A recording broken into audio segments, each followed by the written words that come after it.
On this week's episode of the Nikhil Hogan Show, we talk to Dorico product marketing manager Daniel Spreadbury, who gives us an in-depth look at the world of music notation software. Known by some to be the Steve Jobs of the music notation field, Daniel was an important team member behind Sibelius before his brand new project, Dorico. We talk about his past work on Sibelius, his revolutionary new work on Dorico in depth, exciting future planned features for Dorico, and much, much more. Stay tuned for all of that and more on The Nikhil Hogan Show.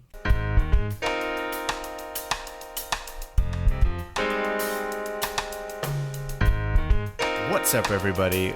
Nikhil Hogan back again. We are here joined with Daniel Spreadbury. He is the product marketing manager for Dorico, Steinberg's new professional music notation software. He has worked in the field of music notation software for nearly 20 years after graduating with a music degree from University College, Oxford, and joined Steinberg in late 2012 along with the other remaining members of the original Sibelius development team after Avid's decision to close the Sibelius development office. Daniel, welcome to the show. Thanks very much for having me. It's great to be here. I am so excited by Dorico because Dorico is a completely new game changer when it comes to music notation software. And in fact, it's so new that I had no idea doing research for this interview that Sibelius and Finale have some very old code, right? In their, I guess I'm not a programmer, but database, so to speak. Yeah, absolutely. I mean, Finale was first invented in like 1987, 88, so that's 30 years ago this year. Yeah, wow. And Sibelius actually started around the same time that the twin brothers who invented Sibelius did it when they were school kids, also in the 80s. I mean, Sibelius wasn't available to buy until the early 90s, but yeah, it also started basically 30 years ago. So yeah, they're pretty old school. And that's not to take anything away from this groundbreaking software. I mean, of course, they've done wonderful things in this field, but it makes it very difficult to patch and add new things, right? Because if you've got a foundation that's pretty old, it makes adding new features and I would imagine that's difficult, right? Yeah, I think the challenge really is when you have that much stuff, never mind how old it is, it's just the scope of it. And when you're adding things, you find it difficult to work out all of the existing areas of functionality that your new functionality might touch. So regressions, where something that used to work doesn't work anymore because of something you did would be a common problem. And also just generally not being able to tell, hey, will this affect something else or not?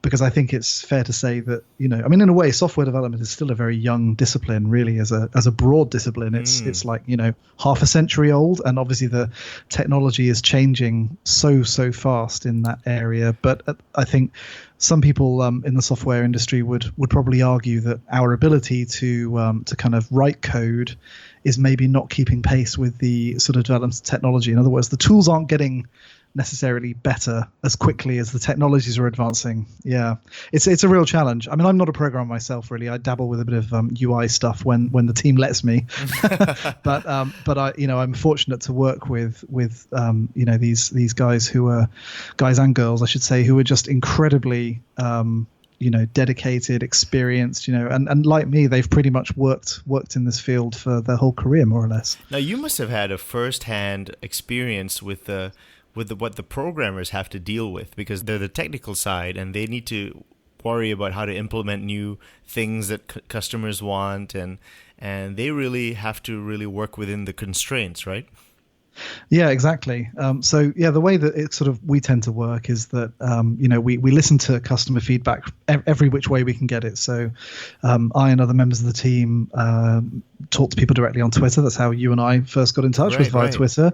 Right. Also, we have a forum on our website, and we get a lot of feedback every day from there, questions and feedback and stuff.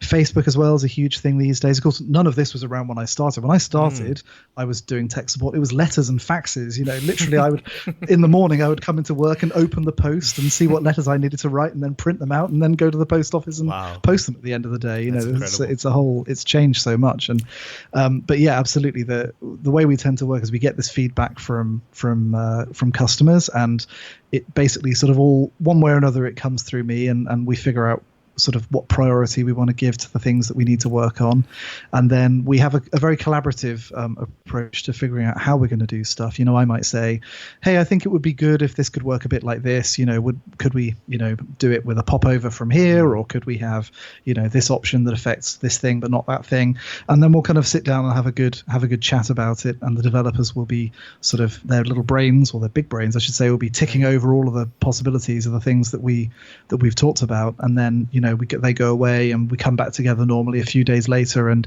maybe they've got bits of it working already, or maybe we need to review bits of the design, and it then becomes an iterative process basically. And yeah, I'm full of admiration and respect for the work that the team do, because being a musician really, more than a technical person myself, to see something where on a Monday we talk about something and sort of dream up how it might work, and then maybe, depending on what it is, maybe you see something the next day or maybe the next week.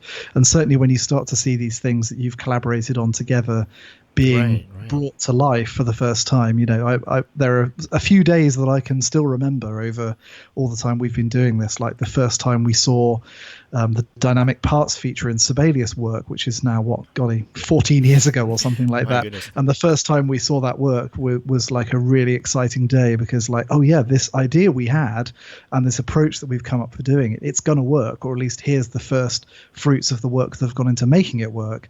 And those days are always really exciting, because the thing with software is you're dreaming the entire thing up. It's completely constructed. There is nothing, there's no raw material except for your own ideas. Everything is constructed from scratch, and that is really, really an amazing thing. I remember when I was in college and we were all buying Finale. Finale was the one that we had, we were made to buy.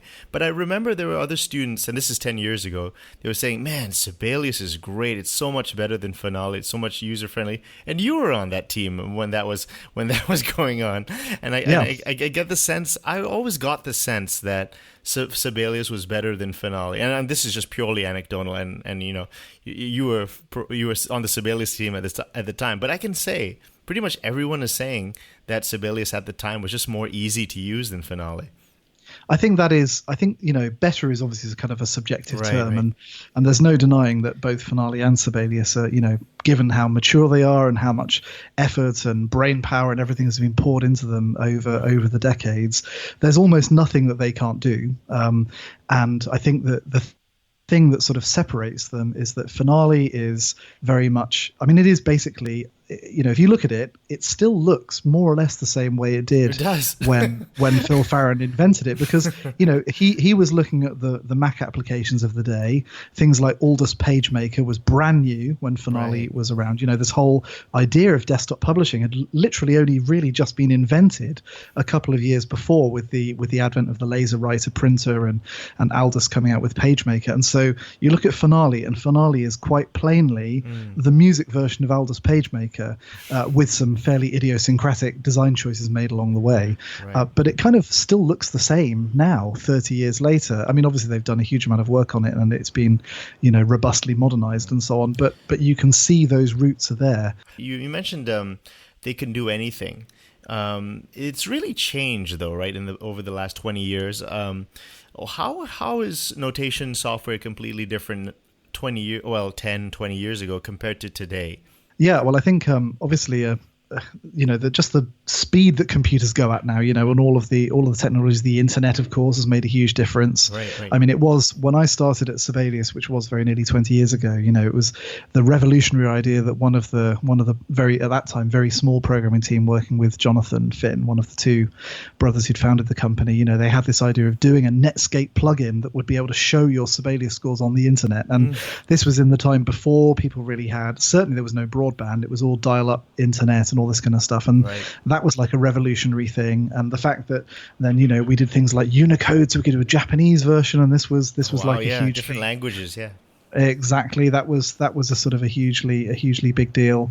But I mean, when I started there, Sibelius didn't do things like, didn't really do guitar tab, for example, which of course Dorico doesn't yet do either. And there were things that, I mean, I suppose the biggest difference, I mean, I sort of look at the history of what we did, at least with Sibelius, and Finale kind of tended to copy along what we did. And there were really two enormous changes in that period of time. The first was the way that part extraction worked was radically changed. And, we mustn't forget that part extraction itself, which is where you take your full score and then you make the individual parts for the players to play from.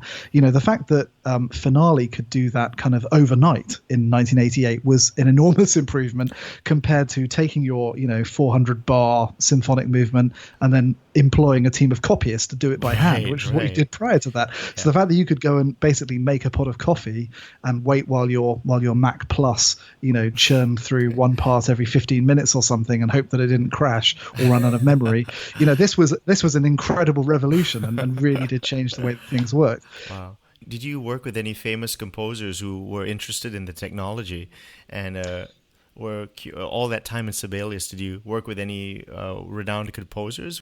Yeah, I was very, very lucky to meet a number of people because the great thing about, and I'm sure it's the same with the Finale guys as well. Musicians really latched onto the software and really wanted to to embrace it because it was going to make their life so much easier. So I was very fortunate to meet a lot of really wonderful musicians, who I admire very much. Here in the UK, there were people like John Rutter, who still uses Sibelius. In fact, still uses the Acorn version of Sibelius for some things. The late great Michael Kamen, he was the first of the sort of Hollywood composers I was lucky enough to meet, and he always said, Sibelius would have used Sibelius, which was always such a lovely thing to have said. And I think he's probably right. And obviously I met also great people like, Michael Tilson Thomas, who used it for a lot of his concert work, as well as, of course, being a phenomenal conductor. He's also a tremendous composer as well. So, there are so many, and also people in the sort of the rock and pop fields, songwriters, all sorts of people, really, really amazing. And that's one of the fantastic things about making a tool that is useful for musicians is that, every kind of musician, from undergraduate students or even, secondary school students all the way up to top professionals, can make use of that tool. And if you're very lucky, sometimes you hear from them, From creative people, for a creative musician, this is truly a wonderful, wonderful thing. And now let's actually go to the present now with Dorico. And I'm very curious now. Now, you guys have been working on it since, I guess, 2012. Is that right? Yeah, then you had, that's right. When did the first version drop? October 2016, so it was pretty much 4 years. Still very new software. Is. And you guys have been churning out the updates, which are fantastic. The 1.2 and some small, the queuing, right, is a very big update recently that's been released. Yeah, absolutely. I mean, I was saying a moment ago that I think if you look at the big innovations over the last kind of 15 years or whatever in scoring software, changing how we did part extraction so that the parts and the score were in the same file, that was a big deal. We did that first in Sibelius. Then another few years on, we made it so that nothing bumped into each other anymore, so all of the automatic collision avoidance with the magnetic layout feature and so on. And although Finale still doesn't have that one, it does have the linked parts feature. And so musicians start to assume that those tools are just kind of part of the furniture, but of course they're hard implemented. They took a long time to design and to implement. And so, of course, when Dorico comes out in 2016, it really has to kind of start from there. We can't go backwards and not have part extraction or not have the ability to make parts and so on. And in fact, if we just had part extraction and not parts in the same file, that would seem like a step backwards. And if we want people who are using Sibelius or Finale to give Dorico a try, obviously we can't ask them to really have much less efficient workflows than they've been used to. So the queuing feature that you mentioned is another thing where we sort of try to then take another step forward. So if making parts in the score the same file was one thing, and making collision avoidance automatic another thing, and Dorico in fact builds on collision avoidance by also doing it for staves and systems as well as just for items attached to staves. So even the vertical, dimension of your layout is handled automatically by Dorico, which it isn't by any other program. Then when we came to add queues, we heard from our users loud and clear when the first version came out, hey, this is all very well. I can make parts that are formatted really nicely, but because I can't include cues to show, to show other people when they should play.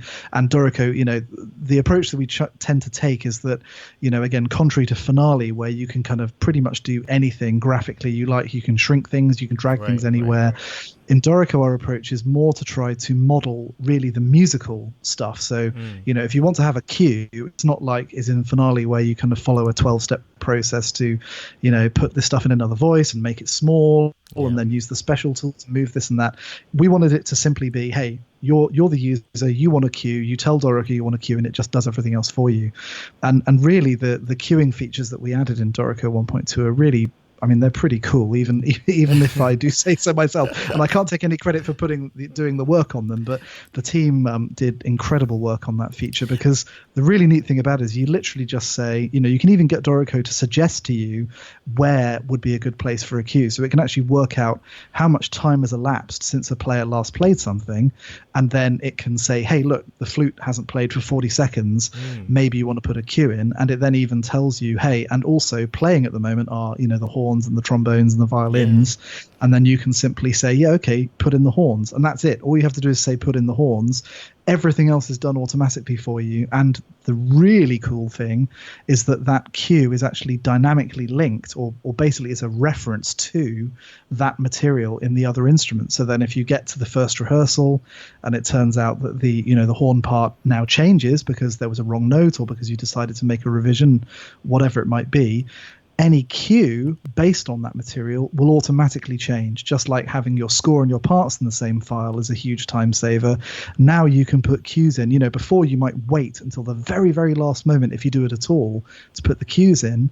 But now there's no penalty to putting in a cue at any time, because you're never going to have to revise it again. Anything that you do in the full score that would require that cue to be updated will automatically get updated. So it's another step change. I want to go a step back and let's look at the three main things. There's Dorico, Sibelius, and Finale. Now, what is the unique? I use Dorico, but I don't think I'm a power user by any stretch. I do really, every day I'm learning something new. I'm really enjoying the videos that you guys release and all the hangouts and the webinars you guys give is absolutely brilliant. But if you were to explain it to like a college kid, what if you were to take these three competing softwares? What is the unique selling point for Dorico versus these older music notation softwares? I think there's three big ones basically. The first one is that it's a more flexible environment for composing and arranging, and I'll talk a bit more about each of these in a minute perhaps. The first one, as I say, more flexible for composing and arranging. Second is that the music just looks better. It looks more like real published music, which means that musicians read it more easily. I'm going to jump in as you explain these things. What was the reason that computer, and I could notice this, that why was it that previously music that was printed from Sibelius and Finale just didn't quite look right? It didn't look as beautiful as those old engraved scores. I think, well, it's hundreds of reasons, it's hundreds of little tiny details that I think part of it is that, we had the great fortune of starting in the second decade of the 21st century with, firstly, between us, on the team, probably 100 years combined experience of working in this field. But secondly, also all of the technological stuff, the shoulders of all these previous efforts, all of the amazing technologies we could build on. So we simply looked at it and we said, well, it's not good enough if we simply make the music look like it was done by Finale or Sibelius. What can we do to make the music look more natural, more human, more warm, more beautifully balanced, more proportioned, so that the user who is never, these days it's basically impossible pretty much to get an apprenticeship in music engraving in the way that it would have been taught by the major music publishers even 50 years ago, even 30 years ago, simply because technology has effectively eradicated the role of the manual engraver. Where did you guys go to do that research to look at manuals of engraving or the ancient art of engraving? How do you guys research that? Yeah, I mean, it's difficult. We did as much as we could in person. So there are still people around there. Some of them are, some of the people who, if they hear this, would be upset that I said they were getting on a bit now. But, there are people who are doing it, at the tail end of the manual era, just at the transition to computer stuff. Right. So, and some of them carried on doing it into the computer era, and some of them are even still doing it now, and some of them kind of sort of tailed away. Wow. So we find people that we can actually talk to. We've been to various publishers and looked through their archives. I spent a lot of time at the British Library looking at manuscripts and finding research papers and other sort of documents written about what was done. And then, quite apart from anything else, literally using our eyes and using our experience as musicians and really trying to pinpoint the details that make that one page of music look better than another page of music, and then try to find a way of codifying those into algorithms and things so that the software can do that without the individual user ever needing to gain that experience. It's true. I mean, it looks beautiful. Dorico looks absolutely beautiful, and I just marvel at it. I wonder how much of the thought and the thinking you guys put into that. It must have been tremendous.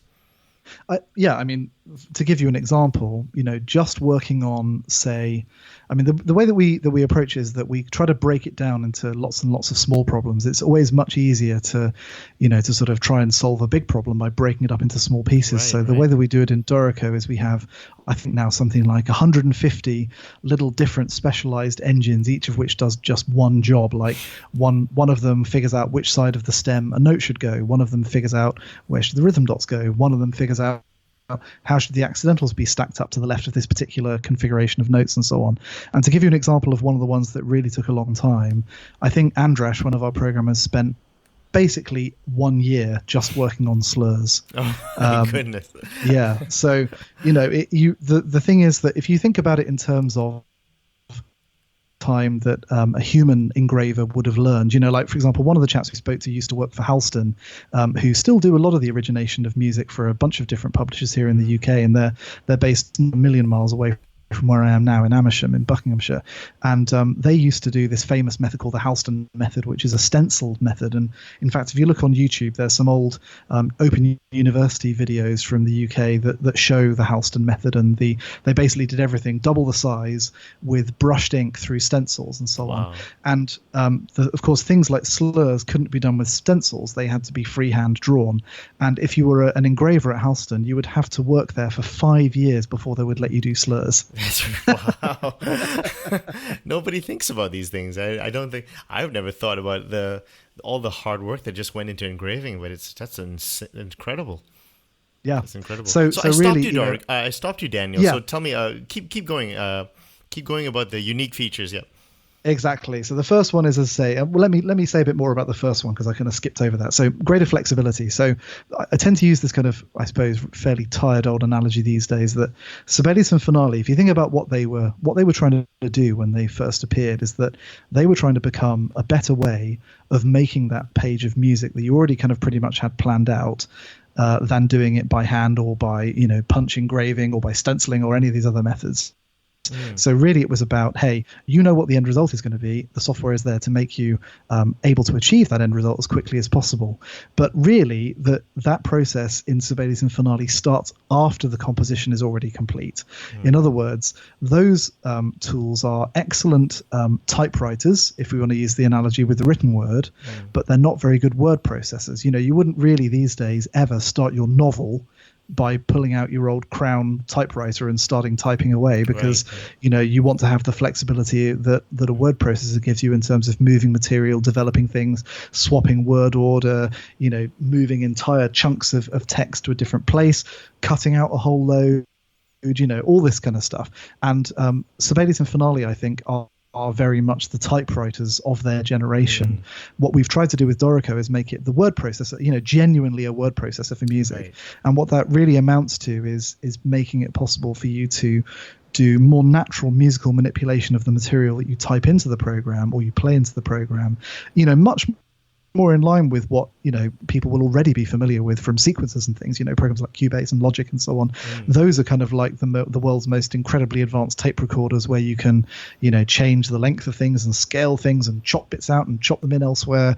And notation software has kind of lagged behind those tools and their capabilities for things like composition and arrangement. And so our goal with Dorico is to build the same sorts of flexibility that you have in tools like Cubase and Logic and so on, and kind of apply them to the world of notation. Fantastic. So, for example, one great example of this is, Dorico has a couple of good examples. One is insert mode, so you can literally just press I while you're putting notes in Dorico, and then you can shuffle all the other music along. And if you've ever used Sibelius or Finale, you'll know that, for example, you have a tuplet, like a triplet or a quintuplet or something at the end of a bar, and you need to kind of insert some more material before it. And in both of those programs, that's really hard, because that tuplet kind of forms a sort of an inviolable box that can't be split and can't be moved.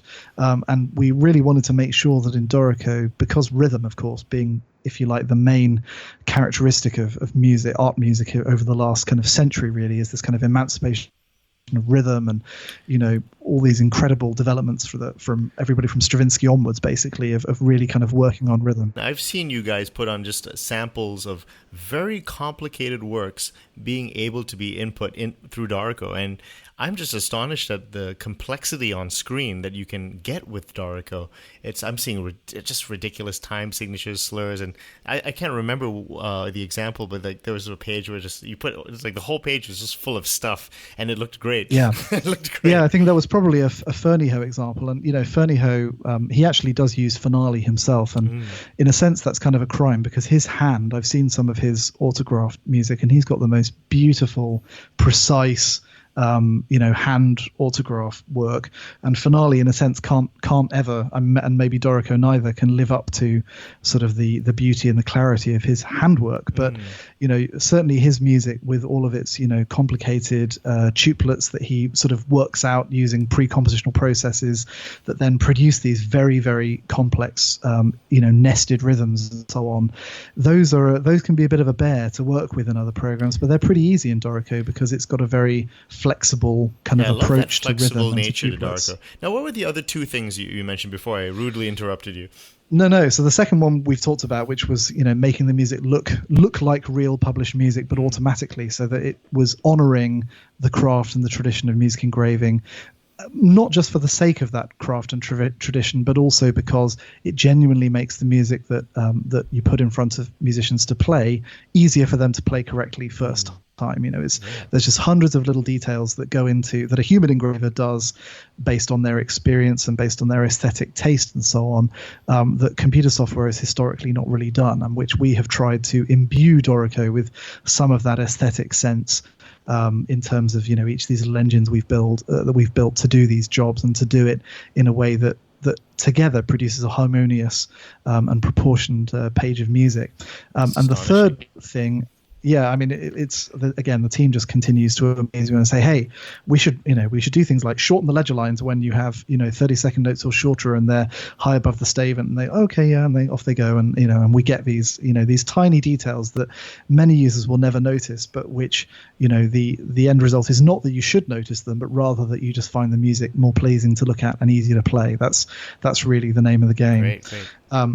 And the third and final area is that, given that we are part of Steinberg, which of course is a company that's been around for 34 years or something now, and which is really got an amazing, not just a legacy, but also a continuing present of innovation in the audio space, is that we really wanted to make Dorico sound great. And so we took the decision early on, and fortunately we've had the support of our colleagues in Hamburg at Steinberg HQ to do this, to basically bring Cubase's audio engine and use that as the heart, the MIDI and audio heart of Dorico, which means that you can use all of the same plugins you can use in Cubase.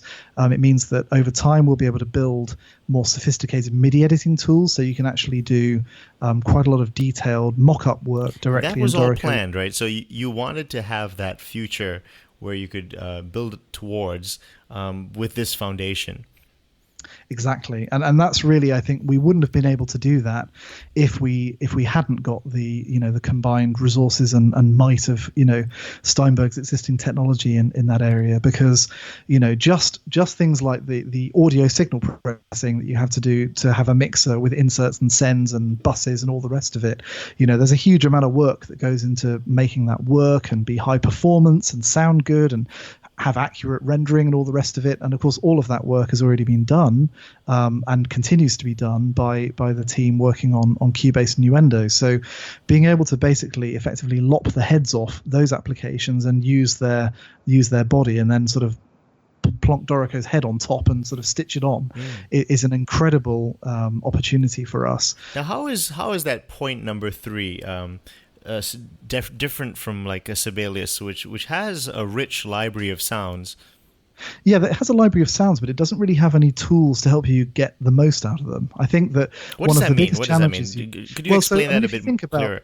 Yeah, think about sample libraries and recorded sound and so on. The things that you really have to do to make a sample library really sing and sound like a human player might have had something to do with it, apart from just sitting in a dry recording studio playing every velocity of stroke on their down bow and then every up bow and then every pitch up and down the violin. It's got to have an enlivened kind of sense to it. And of course, if you're in a sequencer, the thing that you'll do is you'll just play it in live if you can. If you've got the keyboard skills to do it, you'll play it in live. And that way you immediately get a kind of human approach. And we will be adding live recording to Dorico. At the moment, you have to use step time. Yep. You can bring in a MIDI file and it will retain all of the sort of nuances of the MIDI file if you bring it in while keeping the notation clean, which is good. But you can't yet just kind of get a click going and record your line in and then figure it out in Dorico after that. But of course, so you can do that in Sibelius and indeed in Finale. But what you can't do is then get in there and start tweaking MIDI controllers. Some of these libraries require very sophisticated, effectively kind of MIDI programming, basically, to trigger particular behaviors. And so we sort of approached that in Sibelius with this whole sound world thing that we came up with a means of basically describing a kind of taxonomy of instrumental sound and playing techniques, and then a complex system of fallbacks and so on, so that, hey, you've asked for muted pizzicato, but this particular library doesn't have muted pizzicato, so should I prefer mute or should I prefer pits, this kind of thing, and it would do that automatically. I'm starting to see it. So it's very intelligently working with the playback system. That's right. And basically giving the user, so I think especially these days, if you go back like 20 years, sample libraries were not a thing. We were all using outboard Roland sound canvases and Yamaha sound modules and so on, and Proteuses and Kurzweils and all of those things which are still kind of somehow sort of found tucked away in the corners of studios and so on. But certainly if you're going into college today, you're never going to have on your list of things to buy before you day one of music college, must get my Roland sound canvas. No, you might buy instead Hollywood Strings or Vienna Symphonic Library, or you might use the sounds that come with your scoring program. But to actually make them sound good, make them sound real, requires a lot of work, and you basically can't do that work in Finale and Sibelius, which means that if a mock-up that sounds like a genuine kind of orchestral performance with some verisimilitude is the end result that you need to get, then you basically have to bounce out of there into a sequencer with a MIDI file or whatever, and then do the work there. So you can do it all in Dorico. That's the goal. You can't do it all yet, but the idea behind having play mode with its dedicated piano roll editor, that's really exciting. Yeah, and I think over time, the goal is not to turn Dorico into Cubase, but rather to provide useful enough MIDI editing tools that if you are working predominantly in a kind of the end result is, say, a mock-up plus some parts for the stuff you're going to record live to add a bit of color, something like that you should be able to do all of that inside Dorico without ever having to bounce out into your sequencer. It's brilliant. Now, I'm very curious, what have some major people in the industry said about the software since its launch in 2016? Yeah, I think the reception has been really, really encouraging. I think we have a tough road ahead of us because Finale and Sibelius are so well established, and everybody most people who aren't coming into it for the first time, like a student, for example, arriving at Berkeley or wherever on day one, they've probably used Sibelius or Finale already, or are already users of those programs. So in a sense, we have to persuade, most people who are seeing Dorico are seeing it through the lens of some experience with another scoring program. So that does make it tougher for us, because it's much easier to find, one reason to say no, because, hey, I need guitar tab, and, Dorico doesn't do guitar tab yet, and that would be a very good reason for you to say, do you know what, I'm going to stick with Sibelius or Finale. Speaking of guitar tab, have you guys looked at like Guitar Pro or those kinds of software and kind of seen what they've done? Yeah, I mean, Guitar Pro is an extraordinary bit of software, I think. It's really taken the whole approach to, again, not just guitar notation, but also guitar playback. They've done some really amazing stuff with their kind of real guitar engine, playback engine, and they've got a lot of very innovative ways of inputting the music. Guitar Pro is a pretty top-notch bit of software. If you're really into guitar stuff, and particularly that needs to involve tab, it's kind of almost hard to recommend anything else at this point. Are there plans to integrate guitar tablature and guitar related? I know you guys have the chord symbols, the chords, the letters are there, right? Exactly, yeah. So you can do pretty elaborate chord symbols. In fact, I think they're probably more elaborate, and they support more different kind of conventions. Because the thing about chord symbols, it's not just one language. It's like a language with many dialects and different musicians in different performance contexts. And like, for example, you probably as a Berkeley student learned something totally different than I did, because Berkeley has its own kind of recommended way of doing chord symbols than other universities and establishments do around the place, and so on. I know a lot of guitar people will be mad at me, but honestly speaking, just as a teacher and as a musician, I try to not get my students to do guitar tab. But I know a lot of people will be mad at me for that. I like to. It's important for me, just as a teacher, that the student is hearing the intervals within the scale as solfege rather than tab. It gets very easy with tab, but that's a completely different topic. But anyway, yeah. I think certainly as a learning tool in terms of getting your fingers to do the right thing, to actually get some facility with the instrument. The trouble is, once kids get the tab, it's very hard to break them out of that. They love it. It's just kind of. So the delay is I'm fine with the delay. Although I know a lot of my guitar listeners will be anxious waiting for that guitar tab, but it's fine. Yeah, we will definitely work on it, and our philosophy really for adding things to Dorico, because Sibelius have guitar tab? It does, yeah, pretty good. Not amazing, but pretty good. And Finale, I think, likewise has pretty good guitars. So far, Guitar Pro, it seems to be the most developed. That's their thing, right? That's their thing, basically. Exactly. Yeah, that's right. That's kind of, they've spent a huge amount of time focusing just on that one area. Whereas for both Sibelius and Finale, it's just one of hundreds of different notations that they have to support, and it's the same with us in Dorico as well. If you're a guitar student learning, please go easy on the tab. All I can say, just focus on using your ears and thinking within the scale. But anyway, I have to say tab is good for fingerstyle, because a lot of fingerstyle arrangements are very particular in where the notes are. But yeah, anyway, now let's talk about the big plans for the future. So you guys have been through major updates, 1.1, 1.2, and what's the future like? So these were the planned updates, right? Yeah, that's right. When we brought out the first version of Dorico, back in October, 18 months ago or so now, obviously it was missing a bunch of stuff that people really needed. And, to some extent, of course, for things like guitar tab, it's still missing a bunch of things that people really need. And so we're still kind of filling in some of the gaps. It's always very difficult, because on the one hand, we want to spend time doing the things that make Dorico stand apart from its competitors, and I think, lots of the things we've talked about, like its flexibility in inputs and editing, its musical way of thinking about things, support for multiple movements and large scale works is much better. It's got this unique desktop publishing engine with all these master pages and a whole frame based layout system. It's got the piano roll, so it's got a lot of unique stuff that the other programs just don't have at all. Right. But for some people, those things aren't necessarily worth a whole lot if it can't do guitar tab, or if it can't do jazz notations, or if it can't do whatever the thing might be, early music notations, figured bass, things like that. I have two questions from jazzguitar.b, or two users. I was trying to solicit questions, and that's, you're talking about jazz. When is slash notation going to be released? What's the plan for slash notation? Yeah, so we're actually working on that right now. We've been working on that for a little while. This will get this guy excited, because I think he said he has a license, but that slash notation is holding him back.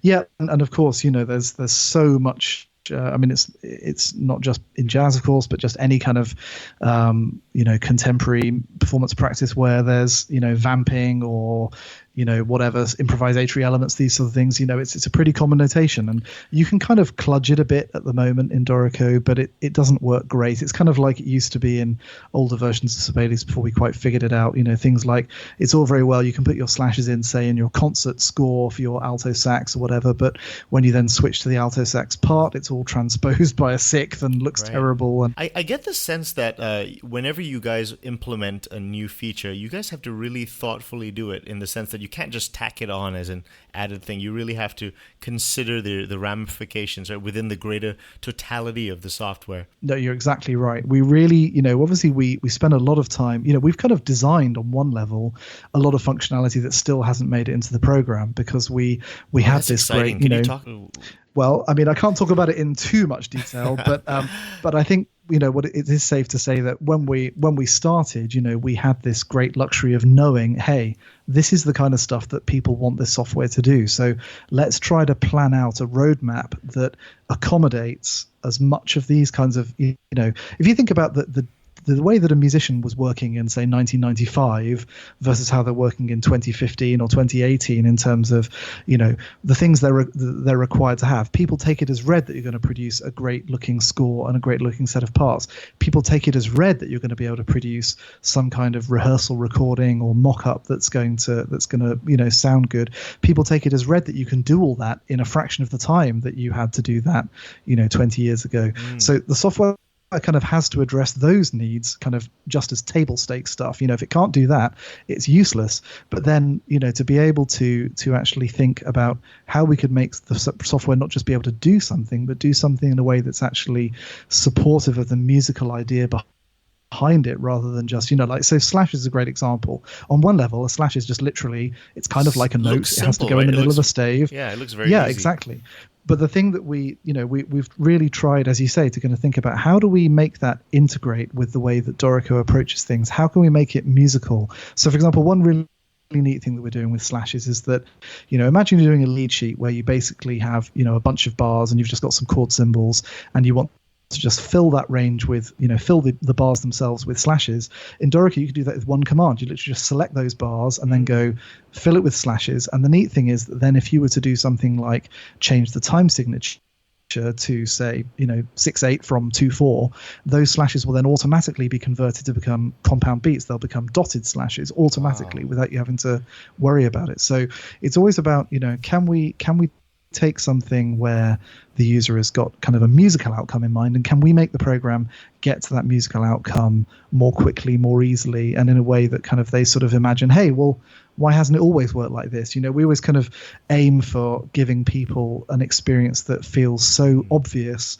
that they kind of wondered how it could ever have worked any other way, basically. All right, so Ted BPHX says, will there be an iOS version? Is there a plan, I guess, for a mini Dorico, like for in the future, like on the phone, where you can kind of do some quick editing? I think, give us time. And yes, we've basically, again, from the beginning, approached Dorico in such a way that, the team have architected the program such that the underlying engine and what have you can be ported to any platform. It's all written in platform independent code. And so the challenge is that, of course, Dorico is quite a hungry application. It requires the resources of a desktop PC. But of course, you think about when we started in 2012, the iPad was like 2 years old then, and you see how incredibly the iPad has evolved, how much more memory it has, how much more powerful. Computers are so powerful now anyway. Yeah, exactly. So I think, you couldn't really have imagined in 2010 that would have been like the iPhone 4 would have been the version that was out. But now you look at the iPhone 10 and the incredible, basically desktop power on those processors. So that level of that sort of side of things, and the fact that Dorico is a kind of a program that requires a decent amount of resources is not so much of an issue. I think what we would want to do, though, is make sure that we again figure out a way of getting the interface to work on those devices such that it feels natural and it feels convenient. And I think the crucial thing will be choosing which bits of the full-blown Dorico experience make sense to put on the phone or on the iPad, and which things kind of need to be kind of removed or simplified or whatever it might be. So we aren't working on it right now because we still have a very packed roadmap of things that our customers are that's my next question. My next question is, can you tease out a little bit of that roadmap? I'm sure everybody will be curious because we loved all the 1.1, 1.2, brilliant, and we want to know what's next for the development. What are the development team working on right now? If you can tell us, of course. I can't say too much, but I've said a bit of stuff on the forum, so I can tell you at least what I've said on our forum. So one thing is obviously slashes, as I've mentioned.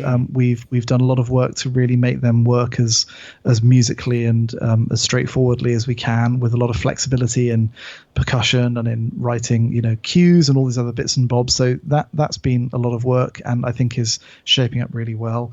We're doing some work focused around the needs of media musicians.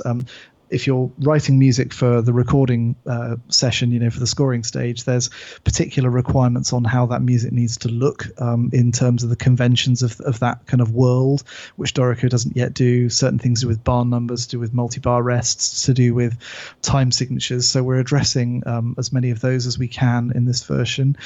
We're also doing a load of work on staff management. So, one of the things that we're working on is a really nifty feature for Divisi strings, and indeed for other things like Divisi vocal lines and so on as well, which again are sort of one of those areas that people are sort of generally happy-ish with the way that they can do that in Sibelius and Finale by adding extra staves and hiding them in various places and so on. But we're really striving for something much more musical in Dorico, so that you basically specify to Dorico how you want the division to work, and then all of the layout stuff, all of the labeling of the extra staves, and indeed determining whether there should be extra staves and all that stuff is all done completely automatically for you. So that's a big area of focus, plus some other things like osiers, which are needed for critical editions, performance editions, that kind of stuff, and also things like being able to change the number of staves that an instrument uses. So being able to do Ravel or Lachenmann or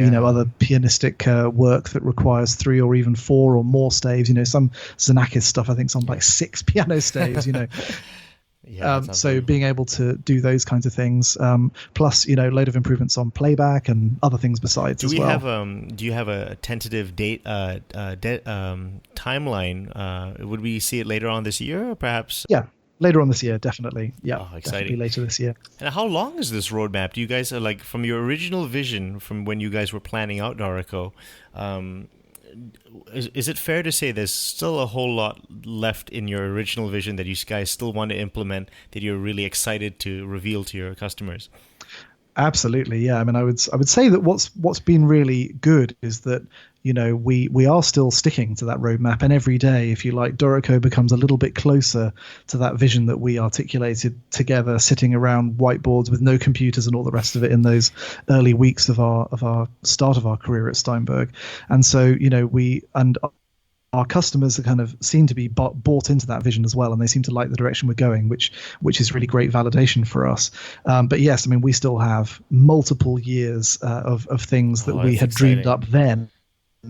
Plus, of course, we are getting, really great feedback from the thousands of customers that we now have, giving us all sorts of new ideas, new twists on the ideas that we already have. I'm sure that, I keep we sort of track our tasks in a number of ways. Stuff that we're actually working on goes in the central sort of task and bug tracker, but I would say that I also keep a little file on my computer that just little snippets of ideas that I get from customers whenever I'm seeing them in person or on the forum, or things that people tweet at me or whatever, and I probably add 2 or 3 things to that every single day, which might be big things and there might be very small things that are good ideas from our customers about how to make the program better. So we are fortunately not in any likelihood to run out of things to work on for the foreseeable future. Very quickly, what is the Dorico Award, and can you talk about that to some of the winners, the composers who won the Dorico Award? Yeah. So we've been sponsoring now for the last couple of years the Scottish Awards for New Music, which is a really tremendous. That's fantastic. I'm glad you're doing that. Yeah, I mean, I think it's so important that we as makers of tools to support musicians also celebrate the work that musicians are doing. And New Music Scotland, which is the organisation that runs those awards, is an incredible. Scotland's such a tiny little country. Obviously for everybody I'm sure knows where Scotland is, but people might think of it as just part of the UK, but it's got its own very particular scene up there. The Royal Conservatoire in Glasgow is, I think, it's just been ranked number 2 music institution in the entire world or something in terms of places to learn music. It's got an incredible, the BBC Scottish Symphony Orchestra is this incredible, up to the minute orchestra that's doing all sorts of incredible, modern performance practice stuff and really interesting work. And Scotland has this really vibrant community. And speaking as an outsider, as a namby-pamby southerner like I am, when I went up there a few weeks ago for the awards ceremony, what I was really struck by is what an incredibly supportive and close-knit community it is. All of these different organizations that are working in education to encourage the next generation of kids to get involved in music and composition, the people who are currently working, either studying or teaching at the conservatoire, at the other universities and colleges around Scotland, and how they're also supporting then the commissioning of new works. They're supporting the recording, the broadcast of new works. They're supporting festivals. It was really a wonderful thing to see just how vibrant that community is, and we're very proud to be supporting it. And that's great. Any original music, and there's the idea that you're sponsoring and supporting original music of the new young artists, I think is very good. Yeah, absolutely. I mean, we're so. I mean, I was thrilled to actually be sat on the table as the young composer who actually won the Dorico Award this year, Matthew Grouse, and his piece 10 Seconds is definitely worth checking out on his SoundCloud page. It's a really interesting piece that combines a sort of a spoken word component, it kind of and lots of very interesting live and electroacoustic elements, and it's really, really interesting. And the sort of the breadth of the stuff that was being showcased at the awards was really, really, really inspiring, I must say, and really, really exciting to see that, and we're very proud to be able to be a part of it. I guess we've covered most things. The last thing I want to ask is, what are the are there any upcoming Dorico events that you want to mention that maybe we can check out? Yeah, so obviously we do, as you mentioned earlier on, we do monthly live streams on YouTube to where people can ask our product specialist, my colleague John Barron. They can ask him pretty much any question they like about Dorico, and he will then cover that in a monthly live stream. That's always worth checking out. There'll be there's one basically on either the last Wednesday or Thursday of every month. And if anybody who listens to the show is interested in finding out more, if you just go to youtube.com/Dorico, we have a channel there. You've already mentioned our tutorial videos and things up there as well, which my colleague Anthony works on. Very, very helpful. And so it's definitely worth subscribing to the YouTube channel. There's all sorts of good stuff on there. Upcoming will be at various conferences and shows. Music Messe, the big music show in Germany, is coming up in a few weeks, and we'll be there exhibiting along with the rest of the Steinberg product lines at Cubase. Some of our new hardware will be there, I think, as well, and we'll be there with Yamaha, who's Steinberg's corporate parent company. There's going to be all sorts of things, and if people want to find out where they can see Dorico, then a good place to look is the Dorico blog, which you can find at blog.dorico.com. Wonderful. Daniel, thank you so much for taking the time to come on the show and talking about Dorico. I think it's a wonderful, exciting piece of software. I'm a user myself, and I'm so glad to be an early adopter. I'm just getting all these new updates, and it's just getting better and better and better, and it's so fantastic. So I wish you all the best, and I wish your company all the best. I know it's going to be great, and I just hope more people get to hear about it, because it is really revolutionary software. Thank you very much, Nikhil. Thanks for having me. I've really enjoyed it. Thank you so much for tuning into my interview with Daniel Spreadbury. I'd be honored if you subscribed, rated, and reviewed my show on iTunes. It would go a long way towards getting more great guests like Daniel. Don't forget that you can ask questions to any of my future guests. Just leave a comment on any of my social media pages such as Facebook, Instagram, Twitter, or YouTube, and I'll read out your questions and give you a shout out on air. I've got a book coming out soon. Stay tuned for updates on that, and I hope to see you at the next show. Thank you.